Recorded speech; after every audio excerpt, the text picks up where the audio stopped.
Vamos a estudiar un poco qué cosa es melodía.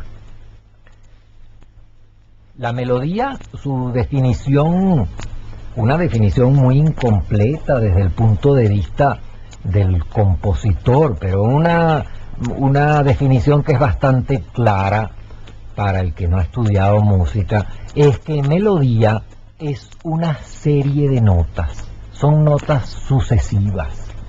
Aunque suenen raro, aunque suenen disparatados, si es una serie de notas, es una melodía. Esta es una definición, lo repetimos, una definición muy general que no sirve sino de una manera provisoria pues para el oyente. El que está estudiando composición tiene que conocer una porción de otros requisitos técnicos de la melodía, pero en general es eso, una serie de notas en melodía. De manera que estas notas, por ejemplo, eso es una melodía. Y aunque sea rarísimo, por ejemplo así, es melodía también.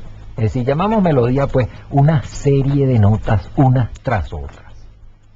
Si nosotros pensamos, por ejemplo, vamos a recordar el señor aquel romántico del siglo pasado que cantaba canciones a la novia al pie de la ventana. Nosotros vemos que esa clase de composiciones, como esas canciones, se compone de dos cosas muy diferentes. Se compone de una parte que es lo que canta el señor cantante, el enamorado. Lo que canta él es una cosa y lo que hace la guitarra es otra cosa. Las dos juntas forman la pieza musical completa. Pues bueno, en ese caso, lo que canta el enamorado es la melodía. Lo que hace la guitarra es otra cosa, muy interesante, que la vamos a estudiar después. Pero ya sabemos pues que lo que canta el Señor es la melodía. La melodía, pues como serie de notas, unas tras otras, está dividida lo mismo que se divide todo lenguaje, está dividida en frases. En las melodías cantadas, eso se comprende muy bien, que haya frases, porque la melodía está junto con las palabras y va por frases. Pero cuando la melodía no es cantada, cuando la melodía la toca un violín o la toca un piano, también tiene frases. Esa melodía está partida pues en fragmentos que son frases. Vamos a oír, yo les voy a tocar aquí un pequeño ejemplo. Esta es una piececita de piano de Tchaikovsky muy bella que se llama Romance en Fa menor de Tchaikovsky. Y aquí se oye con mucha claridad la división de la melodía en frases. Vamos a tomar pues como ejemplo de frase esta romanza de Tchaikovsky. Es así.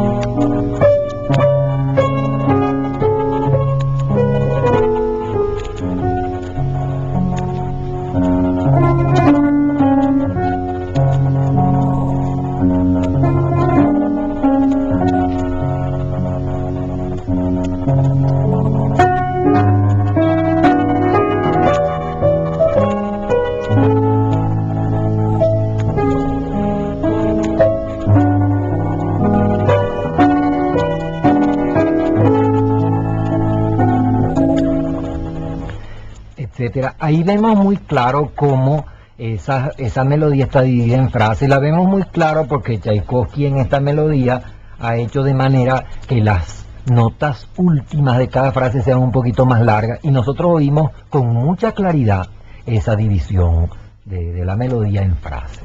Dicho sea de paso, lo que se llama en música frasear bien, es decir, la pieza, tocar la pieza o cantarla si es cantado, como sea, marcando bien las frases y dándole a cada frase su sentido musical. Eso es lo que es frasear. Porque hay personas que piensan que frasear en música es cuando un cantante pronuncia las palabras con claridad.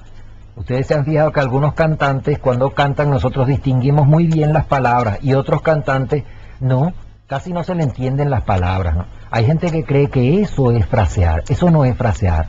se frasea en un piano, se frasea en una flauta, se frasea en un violín, que no tienen palabras, ¿no? Frasear es decir, enunciar las frases de la melodía de una manera propia e inteligible. Bueno, esas pues, las frases de la melodía van así. Esas frases tienen por regla general, cada una de ellas tiene el mismo largo, son frases del mismo largo. De manera que ya vamos empezando a ver que hacer una melodía en música no es una cosa tan sencilla y tan fácil como se imagina la gente. Esas personas que cuando están en el baño se ponen a cantar, inventan cosas, son melodías, sí, pero esas melodías estarán hechas correctamente o no. Las melodías, las frases tienen el mismo largo, o la mitad del largo, o etcétera, pero tienen un largo fijo. De manera que las frases de una melodía es como el verso. Una melodía está hecha en verso, no en prosa. En el idioma en prosa sabemos que las frases son unas largas, otras cortas, etcétera, mientras que los versos tienen una longitud preestablecida. Me refiero, por supuesto, a la versificación antigua. En la melodía también las frases tienen un largo equivalente de unas con otras, ¿no? Tienen más o menos el mismo largo. Es pues como una especie de versificación. En ese ejemplo que nosotros oímos, desde luego que estas otras notas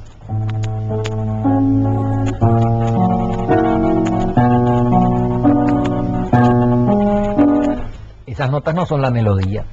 Eso es lo que vulgarmente se llama el acompañamiento. Esto equivale en la canción del enamorado antiguo a lo que hace la guitarra. De eso no estamos hablando ahora, eso lo vamos a ver después. La melodía es lo otro, lo que suena arriba, esto.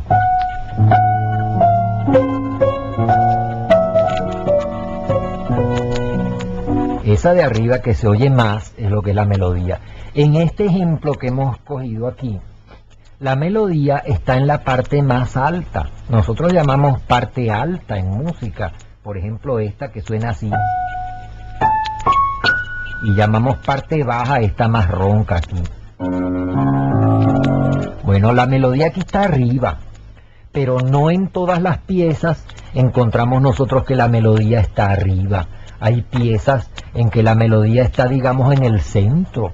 Y ese acompañamiento está una parte más abajo y otra parte más arriba que la melodía, ¿no? Así es que la melodía no siempre ha de estar arriba. Es lo más corriente encontrar la melodía arriba, pero no siempre es así.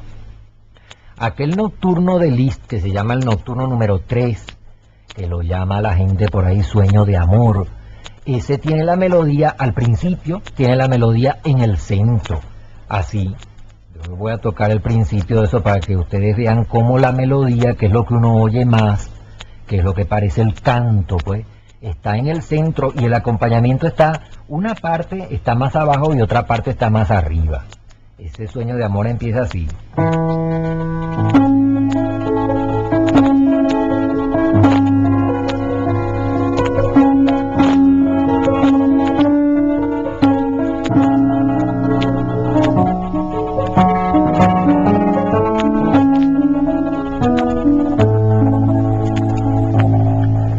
El acompañamiento está, yo les voy a tocar el acompañamiento solo. Fíjense que tiene una nota grave por allá y el otro, el complemento un poco más arriba, es así.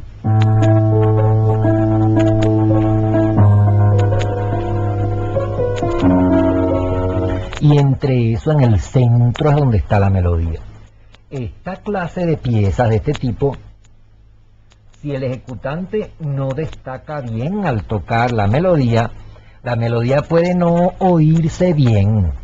Si el ejecutante toca más fuerte la parte alta, que es acompañamiento, entonces la melodía se pierde. Este mismo nocturno de Liszt, mal tocado, es decir, tocado sin destacar la melodía, sonaría muy fastidioso, sonaría así.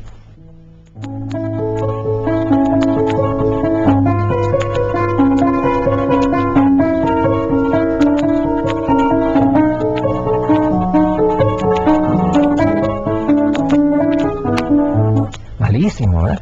Y entonces si uno oye una pieza así, uno puede cometer un error de apreciación muy grande y decir, pero qué pieza tan fastidiosa es, el compositor ese ha hecho algo muy tonto y muy fastidioso. La culpa no es del compositor, la culpa es del ejecutante, ¿no? Así es que hay, a veces nuestra apreciación de una pieza puede verse falseada por el ejecutante. Desde luego, cuando nosotros oímos piezas como esta en un concierto, nunca existe esa posibilidad, porque no existe ningún concertista, por mediocre que sea, que vaya a tocar eso así sin destacarlo. Pero cuando no se trata de conciertos, sino entre aficionados, uno a veces oye las piezas así, que no están destacadas las melodías, y entonces no se oye lo que el compositor quiso decir. Bueno, hemos visto pues que la melodía, que va por frases, puede estar en la parte de arriba de las piezas o puede estar en la parte central. También hay casos donde la melodía puede estar en la parte más grave, más baja, más ronca del instrumento y todo el acompañamiento arriba. Vamos a oír un ejemplo de eso.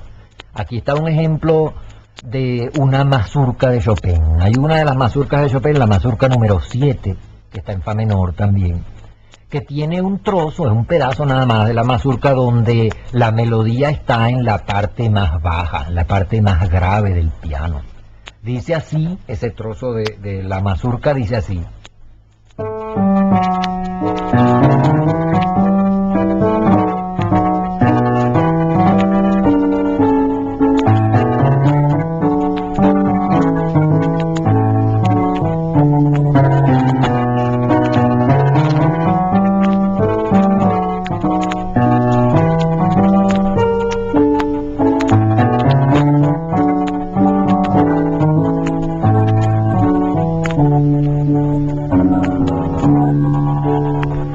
Ahí sentimos como el acompañamiento está todo aquí arriba, así.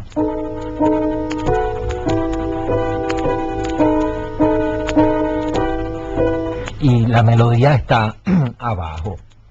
Por último, hay piezas que se encuentran con frecuencia en que la melodía empieza arriba y después pasa al centro y después pasa abajo, etcétera. En ese sueño de amor de Liszt, por ejemplo, la melodía que comienza en la parte central, un poco más adelante, se oye en la parte superior. De manera pues que la melodía puede atravesar todas las regiones sonoras que estamos oyendo. Lo importante es, en música de esta clase, ir siguiendo el curso de la melodía. Porque no todas las piezas están compuestas de esta manera. Es decir, esta manera de componer como la serenata del enamorado antiguo, que es una melodía y un acompañamiento. No hay piezas que son todas así. Hay otras maneras muy distintas, hay piezas que están compuestas de otra manera. Pero hay muchísimas piezas que son así, una melodía con su acompañamiento. Es una manera muy sencilla de componer. En las piezas que son de ese tipo, la melodía es la que nos está diciendo la cosa más importante. El acompañamiento puede también tener una gran importancia. De eso vamos a ver bastante más, un poco más adelante. Pero en general, la melodía tiene la parte principal y nuestro oído debe ir siguiendo principalmente la melodía, porque esa es la que nos está narrando la historia, por decirlo así. Si la melodía baja, la atención del oído debe ir hacia abajo. Si la melodía sube, va hacia arriba. El oído humano es muy parecido al ojo, en el sentido de que nosotros podemos oír cierta cosa y no hacerle caso a las demás cosas que oímos.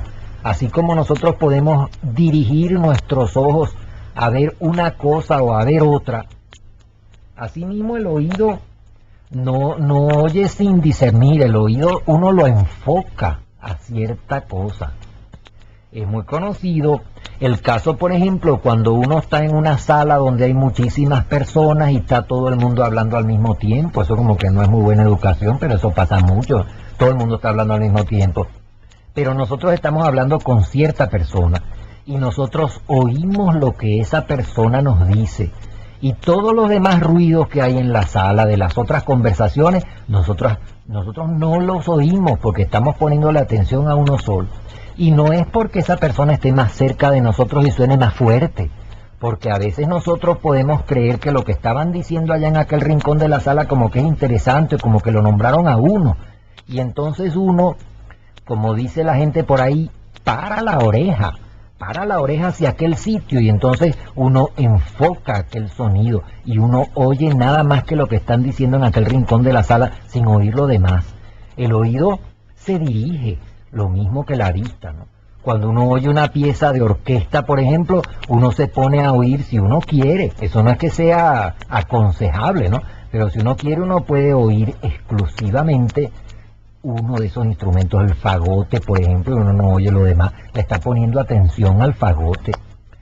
Cuando uno hace un ejercicio que a veces lo hacen los estudiantes de música y es muy conveniente, de coger uno un papel de música y un lápiz y ponerse a copiar lo que está sonando en un disco, claro que hay que repetirlo mucho porque uno escribe más despacio de cómo suena, pero uno puede llegar a escribir, a copiar, pues, todo lo que está haciendo una orquesta, y eso ¿cómo se hace? Porque uno puede seguir con el oído uno solo de aquellos instrumentos. Si la grabación está bien clara, uno puede oír uno solo de aquellos instrumentos. El oído pues se enfoca.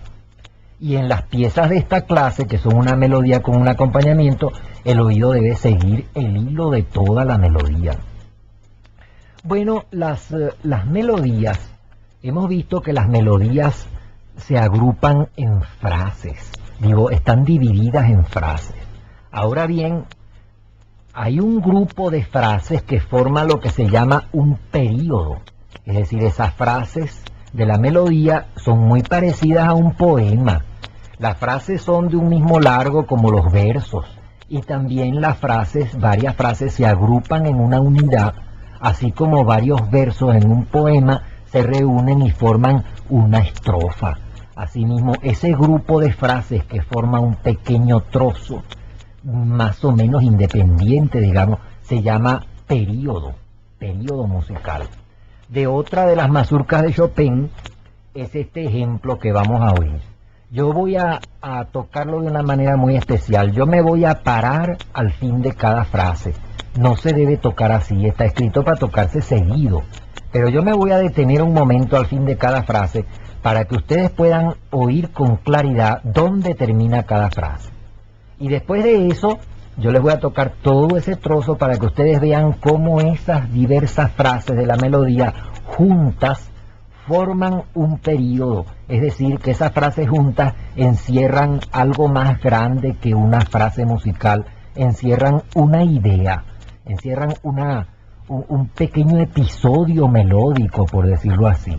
De tal manera que una mazurca de Chopin, pongo por caso, está compuesta de varios períodos, es decir, de varias pequeñas unidades, cada una de las cuales contiene una idea melódica completa. Yo les voy a tocar pues varias frases de estos fragmentos de una mazurca de Chopin, y primero me voy a detener al fin de cada frase, para que ustedes vean bien la división en frases de este periodo. Así.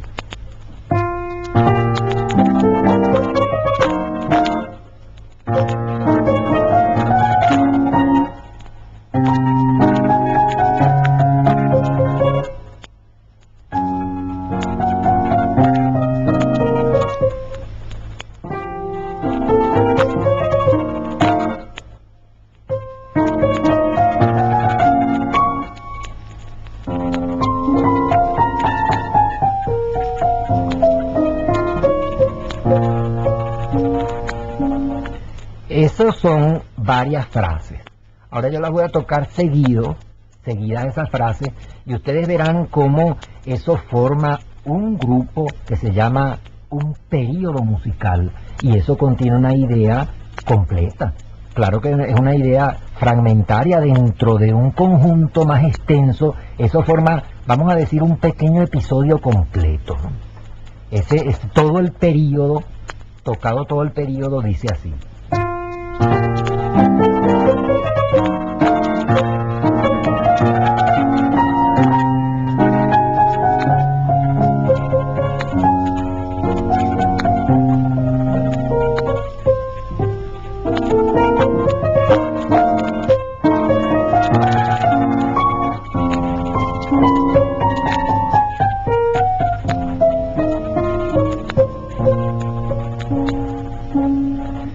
Y sentimos que eso terminó ahí, pero la pieza no ha terminado, la pieza sigue, lo que terminó es un periodo.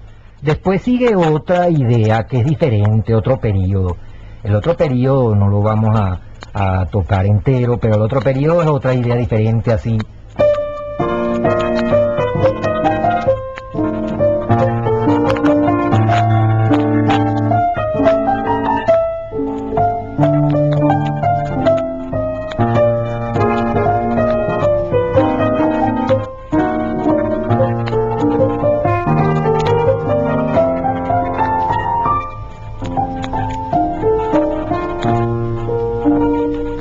Y esa es una idea completa también, pero muy diferente a la que oímos antes, ¿no? Así es pues que la música que es de este tipo, vuelvo a repetir que hay piezas que son enteramente otra cosa en su estructura, pero las piezas que son de este tipo, es decir, que es una melodía con un acompañamiento, esas melodías están divididas en frases y varias frases agrupadas forman un periodo y varios periodos juntos pueden formar otra unidad más grande que se llama ya un trozo musical y varios trozos forman la pieza entera, ¿no? Así es que hay toda esa división de las melodías. Cuando uno sabe que la melodía está dividida en frases y las frases se agrupan en periodos, uno entonces empieza a oír otra vez una pieza conocida y uno comienza a comprenderla mejor porque va viendo qué dicen esas frases. Hay los periodos, hay periodos muy comunes que son periodos de 4 frases y con mucha frecuencia nosotros encontramos un periodo compuesto de 4 frases, que la primera frase dice algo, la segunda frase es un poco más intensa en su emoción, la tercera frase es mucho más intensa todavía y culmina, y por último, la última frase desciende y cae, y eso forma pues una estructura completa. Casi todos los trozos musicales tienen más o menos algo por ese tipo. En este periodo de la mazurca Chopin que vimos primero, tenemos algo de eso, esta primera frase. La segunda frase tiene una expresión más intensa todavía, ¿sí? Y aquí empieza a descender la expresión, no solamente a descender las notas, sino la expresión también.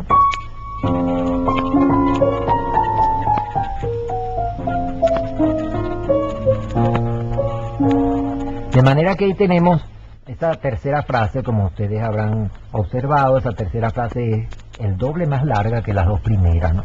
De manera que esta frase, este periodo está construido de manera que tiene una primera frase, una segunda frase con una emoción más intensa que culmina, y después de allí, en las 2 frases que sigue, viene la expresión descendiendo hasta llegar a lo que pudiéramos llamar su nivel normal. Esa es la distribución de la expresión dentro de ese periodo. Bueno, el periodo completo se compone de 2 veces ese proceso. Una primera frase, otra más intensa, y después en 2 frases desciende. Otra vez una primera frase, otra que aumenta más, y otra vez en 2 frases desciende. Yo voy a tocarle otra vez el último periodo para ver cómo es que la expresión está distribuida en esa forma en esos 2 periodos. Así.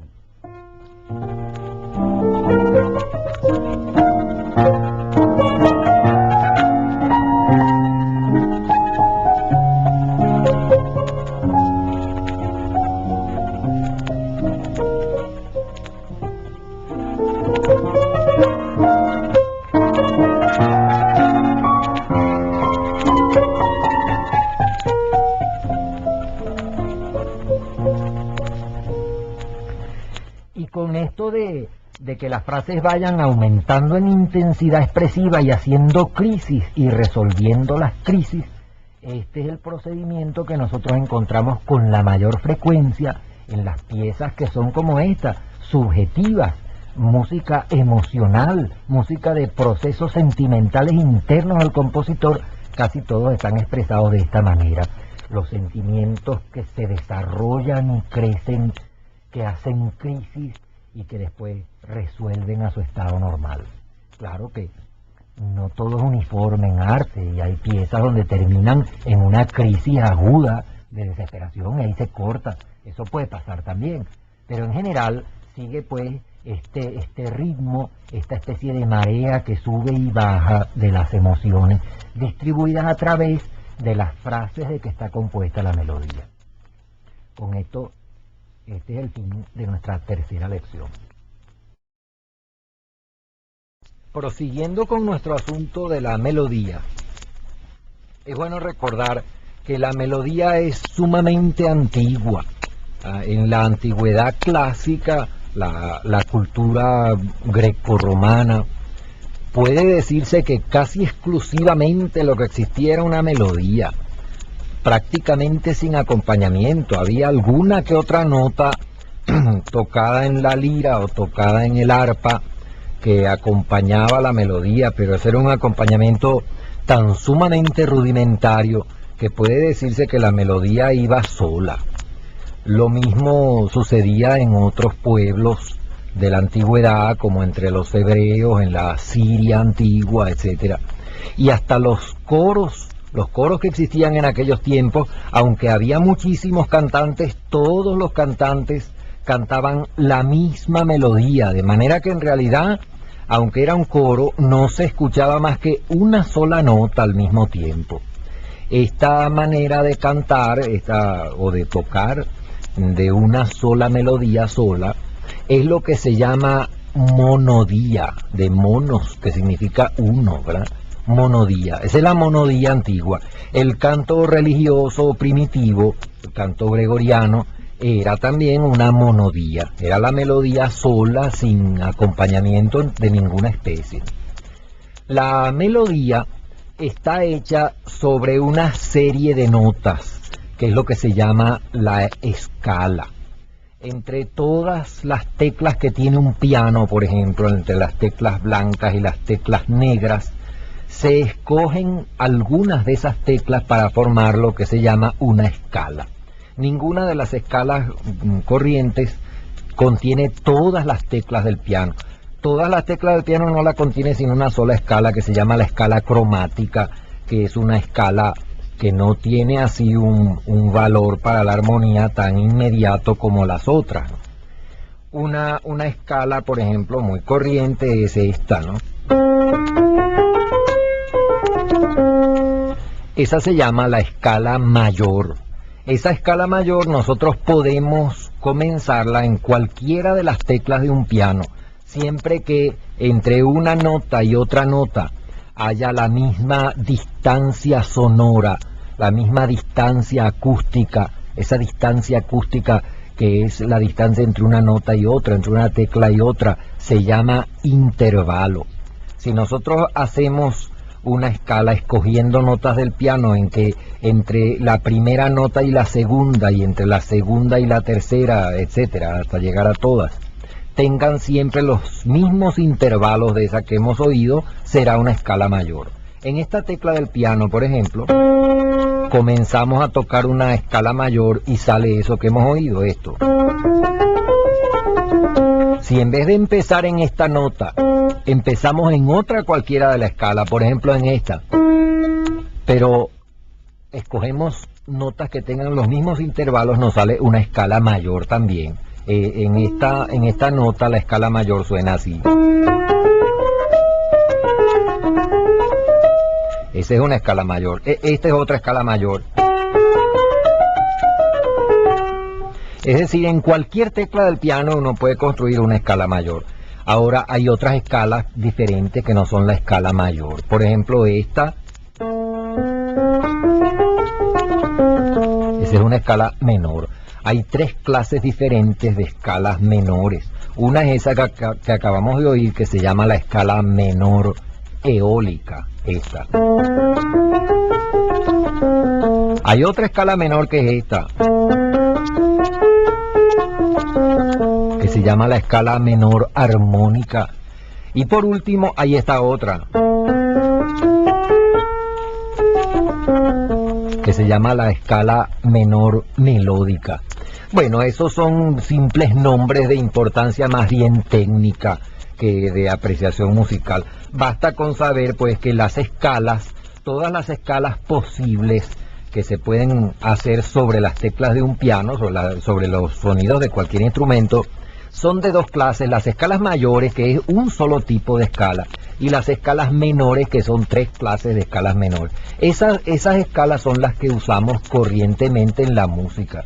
Existen 24 escalas, 12 escalas mayores y 12 escalas menores de cada uno de esos tipos menores. En realidad son 36 escalas menores, pero basta con decir las menores, todas tres entran en una sola cosa, ¿no?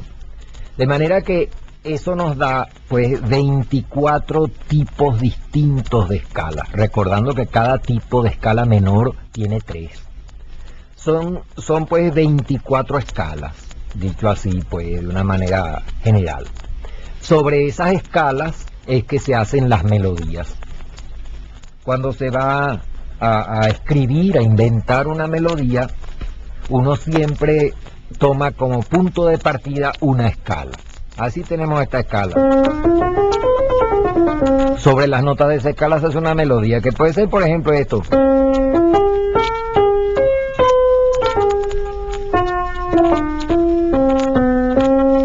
Etcétera, cualquier melodía que uno invente, la inventa siempre sobre la escala. Puede haber en la melodía de paso alguna notica que sea extraña a la escala, como nota de paso, que es como se llama, pero fundamentalmente están hechas sobre esa escala. La escala viene a ser, pudiéramos decir nosotros, que la escala viene a ser así como una especie de alfabeto, lo que es el alfabeto para formar palabras, ¿no? Que del alfabeto uno toma letras y forma palabras. Asimismo, con las notas de una escala se toman notas sacadas de aquí y de allá de la escala para formar la melodía. Ahora bien, una melodía tocada sola, sin ningún acompañamiento, no nos da la impresión de algo completo, sino de algo que le falta un complemento, ¿no? La melodía, si nosotros volvemos al ejemplo que tuvimos en lecciones anteriores, nuestro punto de partida para estudiar estas cosas de la música, que es la antigua serenata de un señor que canta una canción acompañado en una guitarra, ¿verdad? Si nosotros a ese trovador callejero le quitamos la guitarra y lo dejamos cantar solo, sin acompañamiento, nos da la impresión de que es incompleto eso. Es necesario algo más para que sintamos que la música está completa. Ese algo más, es decir, lo que hace la guitarra en la canción, es lo que vamos nosotros a considerar un poco ahora. Eso que hace la guitarra es lo que se llama ordinariamente el acompañamiento. Está compuesto de acordes. Acordes son varias notas simultáneas. Ustedes recuerdan que nosotros definimos la melodía como notas sucesivas. Pues bien, la armonía es en cierto modo lo contrario, no son notas sucesivas, sino notas simultáneas. Estas tres notas, por ejemplo, si las tocamos simultáneas así, eso es lo que se llama un acorde o una armonía, ¿no? Así es que esto es un acorde, esto es otro acorde, esto es otro acorde. El acompañamiento que hace una guitarra está formado por acordes. Los acordes, pues, son notas simultáneas. El acorde es la base de la armonía. Esto es lo que se llama armonía. La armonía es el estudio de los acordes y de cómo se enlaza un acorde con otro, etcétera. Es un estudio muy largo. A los estudiantes de composición les lleva a veces hasta 3 años. El estudio completo de la armonía es todo un conocimiento muy extenso y muy delicado y muy fundamental en el estudio de la música. La armonía, que es el estudio de los acordes, es decir, de las notas simultáneas. Si nosotros consideramos un acorde cualquiera, ¿no? Eso es lo que es armonía, esas notas juntas.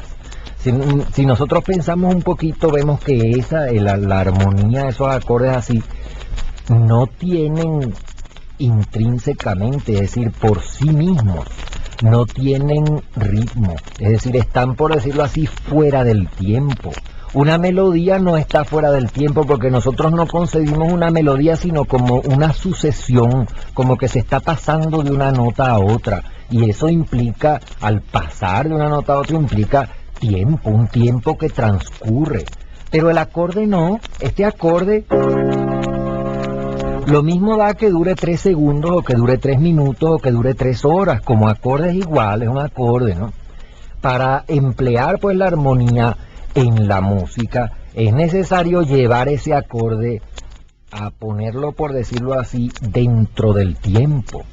Es decir, es necesario ponerle a la armonía un poco de ritmo para que tenga un uso práctico. ¿Cómo se le lleva el elemento ese del tiempo a la armonía? De muchas maneras distintas. Una, la más fundamental, la que primero se le ocurre a uno, es repetir ese acorde muchas veces, así. Y ya entonces tiene tiempo. O también dar primero las notas de abajo del acorde y después las de arriba, ¿no? Y entonces resulta esto, que es muy conocido, esto. Ya la armonía en esa forma tiene ritmo. O también se pueden tocar las notas del acorde, no inmediatamente juntas, sino un poquito después una de otra, así. Eso es lo que se llama arpegio. Arpegio, pues, es un acorde en que las notas no se tocan juntas al mismo tiempo, sino un poquito después una de otra. Los arpegios suben o bajan, ¿no? Así. Pero ese es este acorde. De manera que se pudiera llegar a confundir el arpegio con la melodía, pero no hay que confundirlo porque no es lo mismo. Arpegio es tocar las notas que forman un acorde de una manera ligeramente sucesiva, mientras que en la melodía, las notas de una melodía, si se tocaran al mismo tiempo, todas no formarían acordes, formarían un verdadero lío, un enredijo allí que no sonaría bien en absoluto. Ahora bien, a nosotros nos dice el oído. Claro que los que estudian composición lo estudian de otra manera, como lo estamos haciendo nosotros, pero como nosotros no nos estamos metiendo en esto desde el punto de vista técnico, lo estudiaremos de otro modo. Nosotros observaremos que hay acordes que tienen una relación unos con otros. Por ejemplo, este acorde, estos acordes que vamos a oír. Nosotros hemos oído esos dos acordes así repetidos varias veces. Nosotros sentimos que esos dos acordes tienen un parentesco, no son extraños el uno al otro. Y hay otros acordes más que pertenecen a esa misma familia de acordes, por decirlo así, como esto, por ejemplo.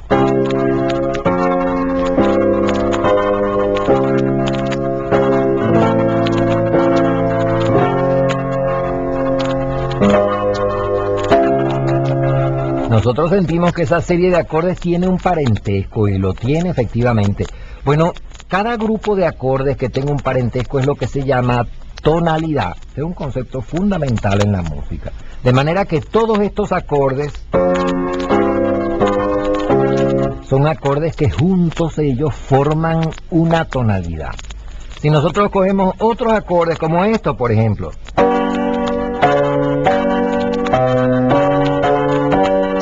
nosotros sentimos que todos esos acordes también pertenecen a una familia, pero no es la misma familia de estos. Esa es una familia de acordes y esta es otra familia de acordes. Y estos todavía, esos son acordes de otra familia. Cada una de esas familias de acordes es lo que se llama tonalidad. Eso es fundamentalísimo en la música. Hay en la música 24 tonalidades distintas. El parentesco que existe entre esos acordes se debe muy sencillamente a que esos acordes que tienen un parentesco en sí son acordes formados con una misma escala, sobre las notas de una misma escala. Así es que sobre esta escala, sobre esa escala hacemos estos acordes. Y sobre esta otra escala, sobre esa escala hacemos estos acordes. Y esos acordes son de una familia y los anteriores eran de otra familia. Cada familia de esos acordes es lo que se llama una tonalidad. Esas tonalidades tienen sus nombres. El nombre de la tonalidad se debe principalmente a la nota sobre la cual está formada la escala que sirvió de origen a esos acordes.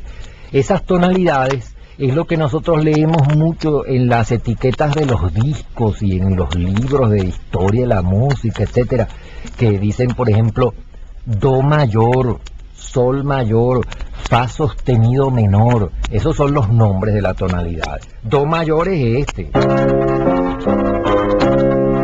La bemol menor es esto. Esos son simples nombres. Si mayor es este.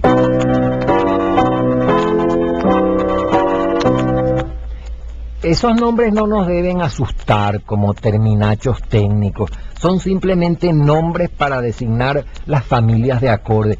Igualito, exactamente lo mismo a como se usan los apellidos en la vida diaria.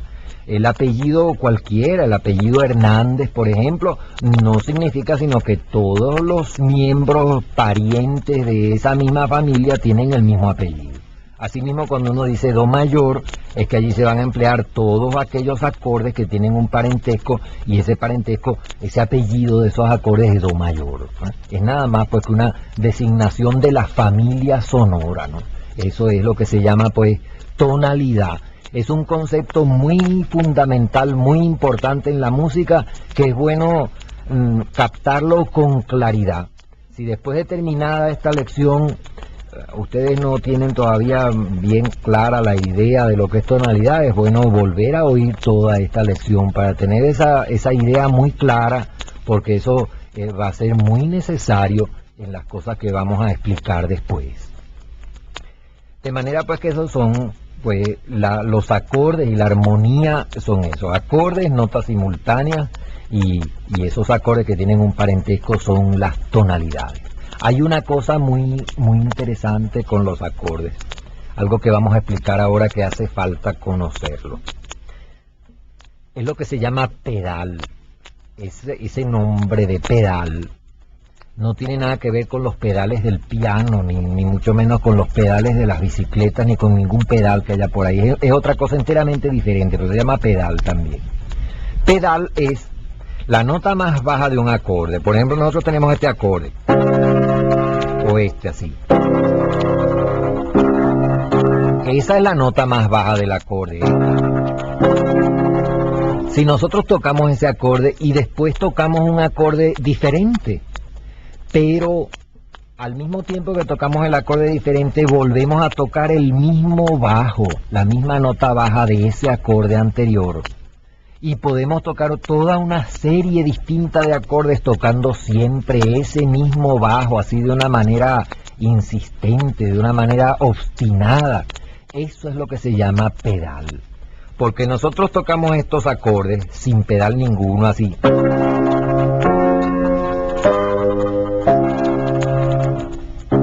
Ese es el bajo de ese acorde, pero si los tocamos repitiendo siempre el mismo bajo, que sale así, así.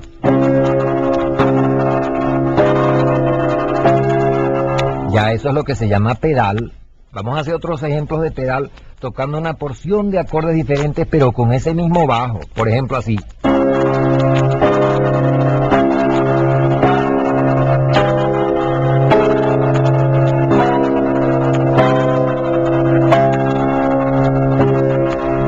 Eso es lo que es pedal, de manera que pedal es toda una serie de armonías en la cual se conserva el mismo bajo, aunque suene disonante. Precisamente el efecto artístico de muchos pedales consiste en el momento de la disonancia de ese pedal. Ese pedal, en realidad el nombre se deriva de los pedales del órgano, porque el órgano tiene un teclado grandote abajo que se toca con los pies, el órgano grande de iglesia, y es cuando un pie se queda fijo en un pedal de eso y se cambian los acordes de las manos, de donde tuvo origen el nombre ese de pedal. Hay algunos efectos de pedales muy hermosos. Por ejemplo, en el final del Pájaro de Fuego de Stravinsky, el último pedacito final del Pájaro de Fuego, allí hay unos pedales interesantísimos, un pedal muy bello en la orquesta. Si ustedes tienen el disco, tienen ocasión de oírlo, pónganle atención a ese final para que ustedes vean qué hermoso es ese pedal que tiene ahí. El final del famoso, ese muy conocido preludio de Rachmaninoff, también tiene un pedal. Ese pedal del final del preludio de Rachmaninoff, ahí no tocan exactamente juntos al mismo tiempo todas las notas del acorde, sino que el pedal lo tocan un poquito antes, como para que uno se fije bien. Yo les voy a tocar esos últimos compases del preludio de Rachmaninoff para que ustedes se fijen en el pedal. Es así.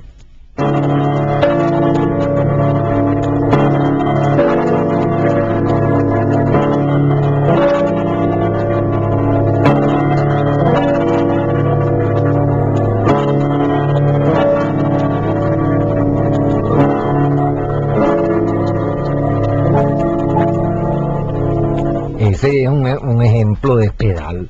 Hay también una serenata de Rachmaninoff para piano, una pequeña pieza de piano de Rachmaninoff, donde hay unos pedales. Ese pedal está sobre esta nota aquí. Y los acordes son estos.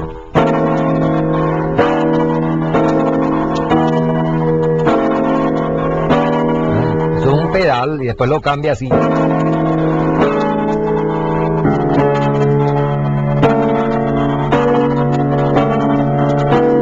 Siempre con el mismo bajo.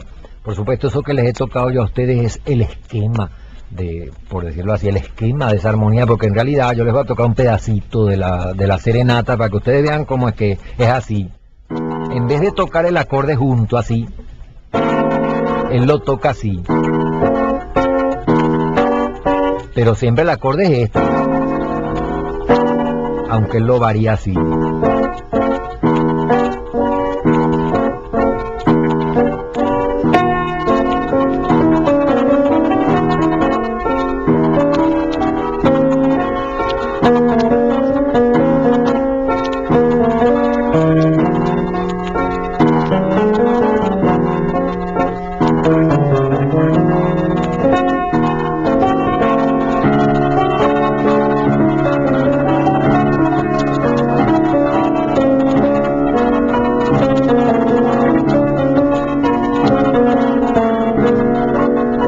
En realidad, como ustedes seguramente observaron, son dos pedales y es muy hermoso el efecto cuando se pasa de un pedal al otro.